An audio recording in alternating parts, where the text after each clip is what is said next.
அது என்ன, மாதா மாதம் தான் சிவராத்திரி வருது, அந்த சிவராத்திரிக்கெல்லாம் இல்லாத சிறப்பு இந்த மகா சிவராத்திரிக்கு என்ன அப்படின்னு ஒரு கேள்வி வருதா? ஆமாம், மாதா மாதம் வரும் சிவராத்திரி விசேஷமானதுன்னா அதே போல் மகா சிவராத்திரி வரலாற்று சிறப்பு மிக்கதாகவும் நிறைய நுட்பமான விஷயங்களை தன்னுள்ள பொதிச்சு வச்சிருக்கிறதாகவும் இருக்கக்கூடிய அந்த ராத்திரி தான் மகா சிவராத்திரி. சே, என்ன வாழ்க்கை இது! இந்த மனுஷ வாழ்க்கையில் நாம் எவ்வளவு கஷ்டங்களை அனுபவிக்கிறோம், துன்பங்கள் அனுபவிக்கிறோம். இந்த பிறவி நமக்கு எதுக்கு? இந்த பிறவி எப்போ தான் அறுக்க போகிறோம்? அந்த பிறவி அறுத்தலுக்கு பதில் சொல்லக்கூடிய அந்த ராத்திரி தான் இந்த மகா சிவராத்திரி. எத்தனை துரோகம், எத்தனை கோபம், நம்பியவர்களே நம்ம நெஞ்சுக்கு நஞ்சு கொடுத்த அந்த கட்டங்களையெல்லாம் நம்ம தாண்டி வந்திருக்கிறோம்.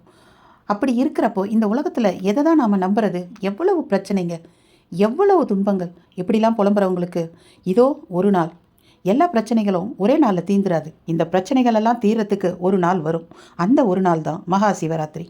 இவ்வளவு சிறப்புகளை கொண்ட அந்த மகா சிவராத்திரி பற்றி நாம் இப்போ பார்க்கலாம். பல புராணங்களையும் வரலாறுகளையும் கொண்ட மகா சிவராத்திரி ஒவ்வொரு புராணத்திலும் ஒரு நுட்பமான கருத்தை நமக்கு சொல்லுது. வணக்கம் மக்களே, மகிமாவின் தமிழாற்றுப்படைக்கு உங்களை அன்புடன் வரவேற்கிறேன். வாருங்கள், காணொளிக்குள் செல்வோம். அண்டத்தில் இருப்பது தான் பிண்டத்தில் இருக்குது. அதாவது பிரபஞ்சத்தில் உள்ளது தான் மனுஷனுக்குள்ளேயும் இருக்குது. இறைவனை நாம் பிரபஞ்சத்தில் தேடுறோம், ஆனால் உள்ளுக்குள்ளே தேடுறோமா? அந்த உள்ளுக்குள்ளே தேடக்கூடிய அந்த ஜோதி மயமானவனை நாம் எப்படி தரிசிக்கணும், எப்படி நாம் கண்டுக்கணும் அப்படின்றது தான் ஒரு புராண கதை சொல்லுது. அதாவது பிரம்மாவும் விஷ்ணுவும் ஒரு ஆணவத்தால் நான் பெரியவனா நீ பெரியவனா அப்படின்லாம் கேட்டு சண்டை போட்டுட்டு வராங்க. அப்போது சிவபெருமான், நான் ஜோதி பிழம்பா அடிமுடி காணாமல் நான் இருப்பேன், யார் என்னோட அடிமுடி முதலில் பார்த்து வராங்களோ அவங்க தான் பெரியவங்க அப்படின்னு சொல்கிறாரு. அப்போது பிரம்மா அன்னப்பறவையாக வடிவம் எடுத்து மேலே போகிறாரு. மகாவிஷ்ணு வராக அவதாரம் எடுத்து பூமியை தொலைச்சிக்கிட்டு போகிறாரு. கடைசியில் பிரம்மா நான் முடியை பார்த்துட்டேன் அப்படின்னு போய் சொல்கிறாரு. மகாவிஷ்ணு நான் எதுவும் பார்க்கல உண்மையை சொல்கிறாரு. அதுக்கான பலாபலன்களை இறைவன் கொடுக்குறார். இந்த கதை எல்லாமே தெரியும், எல்லாருக்கும் தெரியும். இதில் வரக்கூடிய நுட்பமான கருத்து என்னென்னா, புறத்தில் ஜோதி பிழம்பாய் விண்ணுக்கும் மண்ணுக்குமாய் இருக்கும் அந்த இறைவன் தான் நம் உள்ளத்தில் அழகான சிறிய ஒரு ஜோதி பிழம்பாய் சுடர்விட்டு பிரகாசித்து கொண்டிருக்கிறான். எங்கன்னா நம்ம இதயத்தில், நம்ம நெற்றி பொட்டில். அதை நாம் அகத்தில் நாம் காணும்போது நம்ம உடம்பில் இருக்கிற மொத்த செல்களும் புத்துணர்ச்சி பெறுது. அந்த மொத்த செல்களும் புத்துணர்ச்சி பெறும்போது நாம் பெரும் பேற்றையும் ஞானத்தையும் அடைகிறோம். அந்த ஞானத்தை அடைந்த பின்னால் அகத்தில் கண்ட அந்த உள்ளொளியை புறத்தில் மிகப்பெரிய ஜோதி வடிவாக நாம் காணுவோம் அப்படின்ற ஒரு நுட்பமான விஷயத்தை சொல்கிறது தான் இந்த முதல் புராண கதை. இதற்கு லிங்கோத்பவர் புராணம்னு கூட சொல்கிறாங்க. இரண்டாவதாக சொல்கிறது என்னென்னா, பார்க்கடலை கடையும் போது அதிலிருந்து ஆலகால விஷம் வந்தது. அந்த ஆலகால விஷம் இந்த உயிர்களை எல்லாம் கொன்று இந்த உலகத்தையே அழிச்சிரும் அப்படின்றதுக்காக சிவபெருமான் என்ன பண்ணுறாரு, அந்த விஷத்தை எடுத்து வாய்க்குள்ளே போட்டுக்கிறார். உடனே உமையம்மை அவருடைய தொண்டையிலே பிடிச்சிடுறாங்க. ஈசா, இந்த பிரபஞ்சம் வெளியில் மட்டும்தானா இருக்குது? உங்களுக்கு உள்ளேயும் தானே இருக்குது. வெளியில் பரவி கிடக்கும் உயிர்களும் அண்டங்களும் சராசரங்களும் உங்கள் உடலுக்குள்ளும் உள்ளுக்குள்ளும் தானே இருக்குது. இந்த விஷயம் உங்கள் உடலுக்குள் சென்றால் அங்குள்ள அந்த பிரபஞ்சமும் அழிந்துதானே போகும். அதனால் இதை இதோடு நிறுத்துங்கள் அப்படின்னு சொல்லி அந்த அம்மா தொண்டையில் கையை வச்சு அங்கேயே நிறுத்திடுறாங்க. அந்த விஷம் நீல நிறமாக அங்கேயே நின்றுடுது. அதனால தான் இறைவனுக்கு நீலகண்டன் அப்படின்ற ஒரு பேர் வந்துடுச்சு. இந்த புராண கதை உணர்த்தும் அந்த ஒரு நுட்பமான செய்தி என்னென்னா, பார்க்கடலாகிய நமது உடலில் நிறைய கீழான எண்ணங்கள், வஞ்சம், துரோகம், பேராசை, கோபம், மதம், மாச்சரியம், இப்படி பல இழிவான எண்ணங்கள்லாம் ஆழகால விஷமாக பரவி கிடக்குது.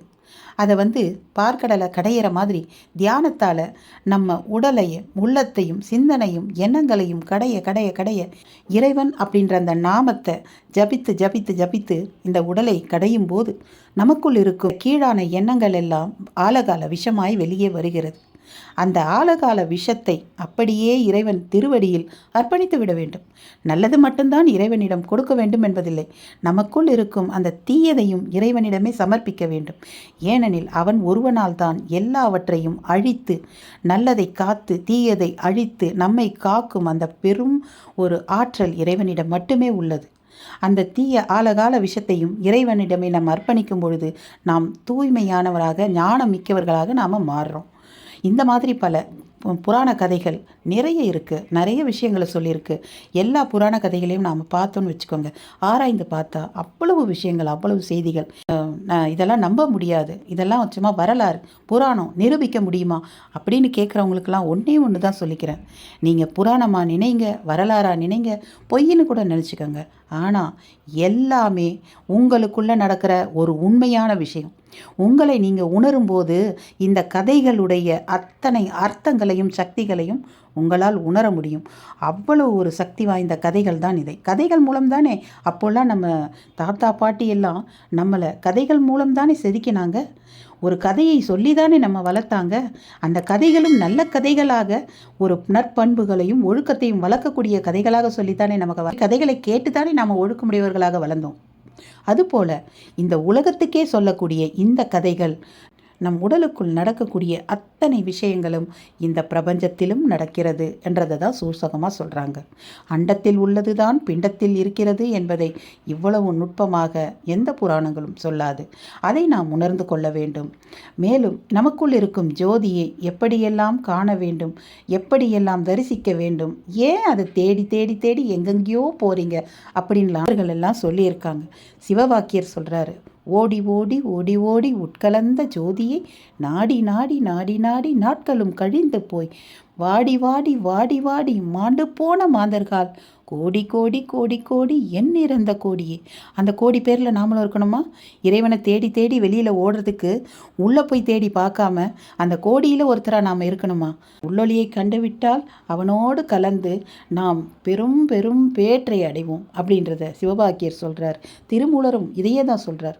உள்ளம் பெருங்கோயில் ஊனுடம்பு ஆலயம் வல்லர் பிரானாருக்கு வாய் கோபுர வாசல் தெள்ளத் தெளிந்தோருக்கு ஜீவன் சிவலிங்கம் கள்ளப் புலனைந்தும் காளா மணி விளக்கே. நம்மளுடைய 5 புலன்களும் மணி விளக்கா எரிஞ்சிட்டு இருந்தாலும் அந்த ஜோதியை வச்சு நாம் இந்த உலகத்தை தான் பார்க்குறோமே, இந்த உலகத்தில் இருக்கிற இன்பத்தை தான் நுகர்றோமே தவிர நமக்குள்ளே இருக்கிற அந்த ஜோதியை காண்பதற்கு இந்த ஒளியை பயன்படுத்தவே மாட்டோம். அந்த மாதிரி நாம் உள்ளொளியை காணாததால தான் எல்லாரும் மனிதர்கள் எல்லாம் நிம்மதியை தேடி, இன்பத்தை தேடி, அமைதியை தேடி எங்கெங்கோ ஓடிக்கிட்டு இருக்கோம். உள்ளே ஓடி பாருங்க, நிச்சயமாக அதோட பலாபலனை அடைவீங்க. அந்த மாதிரி ஒரு புராண கதையை நாம் இப்போ பார்த்தோம். இப்போது ஒரு விஷயம், மகா சிவராத்திரி அன்றைக்கி ஏன் கண்ணு முழிக்கிறோம்? ஏன் தூங்கினா என்ன ஆகும்? சிவன் வந்து காட்சி கொடுக்கும்போது நம்ம பார்க்க மாட்டோமா? தூங்கிடுவோமா? ஏன் நம்ம உட்காந்துட்டு இருக்கணும், நின்றுட்டு இருக்கணும், படுக்கக்கூடாது? இதுக்கெல்லாம் பல அர்த்தங்கள் இருக்குது.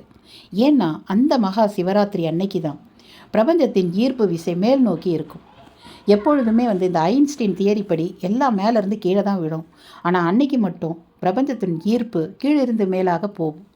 அதை உணர்ந்தவங்களால் நிச்சயமாக அன்றைக்கி மிகப்பெரிய ஒரு சாதனையை படைக்க முடியும். மகா சிவராத்திரி அன்று நம்முடைய ஜீவ ஜோதியை பிரபஞ்சத்தோடு கலக்கிறதுக்கான ஒரு பெரிய நன்னாள் அப்படின்னு ஏன் சொல்கிறோன்னா, வள்ளலார் சொன்னது தான். பசித்திரு, தனித்திரு, விழித்திரு, இந்த 3 விஷயத்தை நம்ம கடைப்பிடிக்கும்போது அன்னைக்கு நமக்குள்ள மிகப்பெரிய மாற்றம் ஏற்படுது. அதாவது காலையிலேருந்து நம்ம சாப்பிடாமல் இருக்கிறோம். அந்த சாப்பிடாமல் இருக்கும் பொழுது நம் உடல் லேசாக மாறுது. கண்ணை மூடி தியானம் பண்ணிகிட்ருக்கோம். நேராக உட்காந்து தியானம் பண்ணணும். அப்படி உட்காந்து பண்ணும்போது, அதுவும் தனிமையாக, தனித்திரு அப்படின்றதுக்கு தனிமையில் உட்காந்து தியானம் பண்ணும்போது அந்த முதுகுத்தண்டு வழியாக 6 ஆதார சக்கரங்கள், உச்சந்தலையில் சகசிரகார சக்கரம், மொத்தம் 7 சக்கரங்கள் இருக்குது. மூலாதாரம், சுவாதிஷ்டானம், மணிப்பூரகம், அநாகதம், விசுத்தி, ஆக்ஞா, சகசிரகாரம். இந்த 6 சக்கரங்களுக்கும் ஒரு சக்தி ஊட்டும் நிகழ்வாக அன்னைக்கு நடைபெறும். நம்ம மூலாதாரத்திற்கு கீழே குண்டலினி சக்தி அப்படின்ற ஒரு மாபெரும் சக்தி நமக்குள்ளேயே இருக்கிற அந்த சக்தி, அந்த நாளில் நாம் தியானம் பண்ணும்பொழுது, விரதம் இருந்து கண் விழித்து தியானம் பண்ணும்பொழுது பிரபஞ்ச ஈர்ப்பின் சக்தியால் சுழுமுனை நாடி வழியாக குண்டலினி சக்தி மேலெழும்ப தொடங்கும்.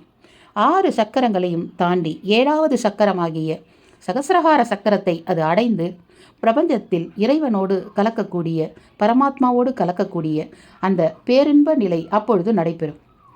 அந்த நாள் தான் இந்த மாதிரி மேல் நோக்கி குண்டலினி சக்தி எழும்புவதற்கு மிகவும் உகந்த நாள், சுலபமான நாள் அப்படின்னு சொல்கிறாங்க. மற்ற நாள்லையும் நம்ம தியானம் பண்ணும்பொழுது அதை எழுப்பலாம், ஆனால் மிகவும் கடினம். தியானம் செய்து செய்து செய்து ஒரு நாள், ஒரு மாதம், ஒரு வருடம், 100 ஆண்டு, ஏன் பிறவி, அடுத்த பிறவி வரைக்கும் கூட நம் தியானத்தின் பலன் நீண்டு கொண்டே போகும்.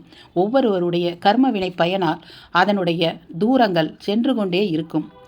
அந்த ஒரு தூரத்தை நாம் கடக்க வேண்டும் அப்படின்னா மகா சிவராத்திரி அன்று நாம் இதை செய்ய வேண்டும். பசித்திருக்க வேண்டும், தனித்திருக்க வேண்டும், விழித்திருக்க வேண்டும். தனித்திருக்கும் பொழுது தியான நிலையில் இருக்க வேண்டும். அப்பொழுது நமது பிராணசக்தி மேலெழும்பி, குண்டலினி சக்தி மேலெழும்பி நமக்கு பேரானந்தத்தையும் பேராற்றலையும் ஞானத்தையும் வழங்குவாள் அப்படின்ற ஒரு மிகப்பெரிய ஒரு கருத்தை நமக்கு இந்த மகா சிவராத்திரி மூலம் தெரிவிக்கிறது. அதனால தான் இந்த சிவராத்திரி ரொம்ப ரொம்ப ரொம்ப ரொம்ப விசேஷமானது. வருஷத்துக்கு ஒரு முறை சிவபெருமான் நமக்கு கொடுக்கும் மிகப்பெரிய நன்கொடை இது. இந்த நன்கொடையில் நாம் மிகவும் பயன்படுத்தி அந்த பயனை அடைந்து இறைவனை அடைவோமாக. ஓம் சிவாய நம. என்ன மக்களே, மகா சிவராத்திரி பற்றி நிறையவே பேசலாம். நிறைய கடல் போல் இருக்குது. ஆனால் நேரம் கருதி 2 புராணங்களில் முடித்து விட்டோம். நம்ம சேனலை நீங்கள் புதுசாக வந்திருந்தீங்கன்னா சப்ஸ்கிரைப் பண்ணிக்கோங்க. அப்படியே பக்கத்தில் இருக்கிற பெல் ஐக்கானை அழுத்திட்டிங்கன்னா நான் போடுற வீடியோக்கள் உங்களுக்கு வந்துக்கிட்டே இருக்கும். வாங்க அடுத்த பகுதியில் இன்னொரு ஆன்மீக கதையோடு இணையலாம். நன்றி, வணக்கம்.